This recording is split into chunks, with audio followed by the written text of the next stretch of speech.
Tell me about penalties in California workers' comp cases. There's generally two types of penalties which come up, the two most common. There's 4650 penalties, Labor Code Section 4650, a 10% self-imposed penalty on any late compensation. Talk about that in a minute. The other penalties are going to be 5813 or 5814. Those are unreasonable delay or bad faith litigation tactics, really more of a sanction, but unreasonable delay under 5814.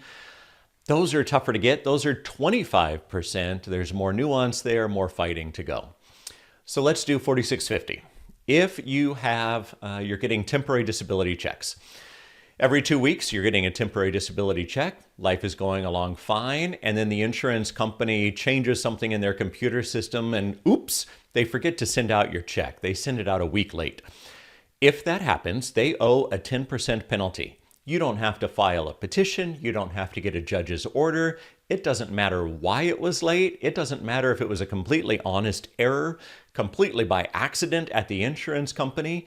Anytime the insurance company pays compensation to you and it's late, they owe 10% self-imposed penalty. Bottom line.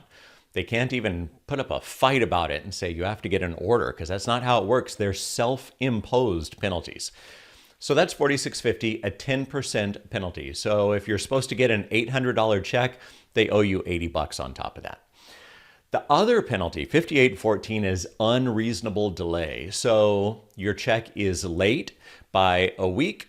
You don't tell the insurance company about it, and now you demand a 25% penalty because it's unreasonably been delayed. This is a tougher penalty. You're going to have to show now that their delay was not only late, the check was late, but also that it was unreasonable.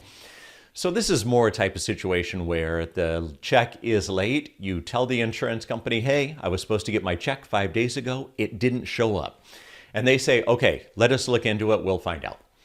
A week goes by and you call the insurance company. Hey, I'm still waiting for the check. Where's my check? It hasn't come yet. And they say, oh yeah, I'm sorry. I've just been really busy, got a lot of paperwork, a lot of new claims. I'm going to look into it soon. Another week goes by and you call again. You're killing me right now. Where is my check? It should have been here weeks ago. This is our third conversation on it.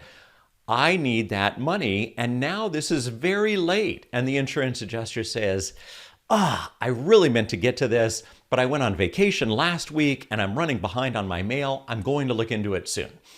This is the type of thing that starts to turn into an unreasonable delay because it's already late. You've made multiple efforts to try to clear it up and the insurance adjuster just isn't cutting it when it comes to working on it. So to get a 5814 penalty, that 25%, how do you do this? You have to file a petition with the board. Copy that to the adjuster because you have to put them on notice. The insurance adjuster, I can virtually assure you, is not going to pay a self-imposed 5814 penalty. They just don't do it.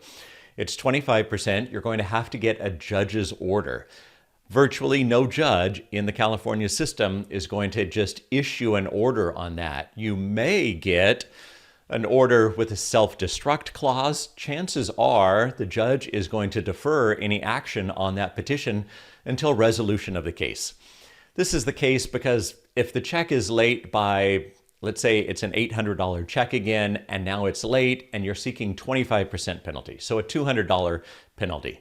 The judge generally is not going to want to hold a separate mandatory settlement conference, hold a trial, bring in a court reporter, take testimony, receive exhibits, have to issue a findings and decision on that type of thing.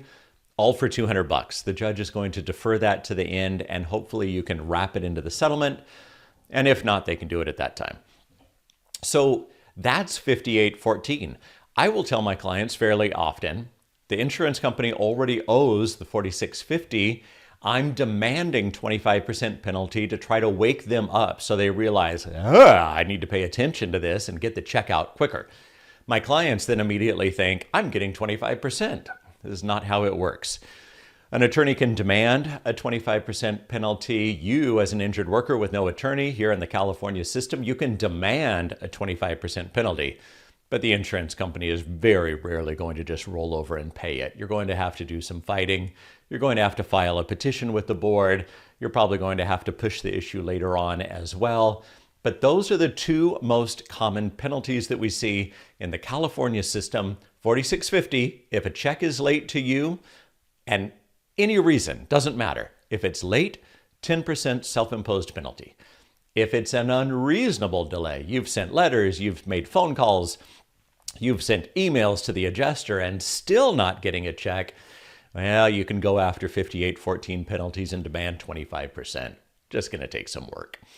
If you found this video helpful, hit the like button, and if you have questions on this video, drop a question down below in the comments. I'll see if I can help answer your questions about how this goofy California workers' comp system works.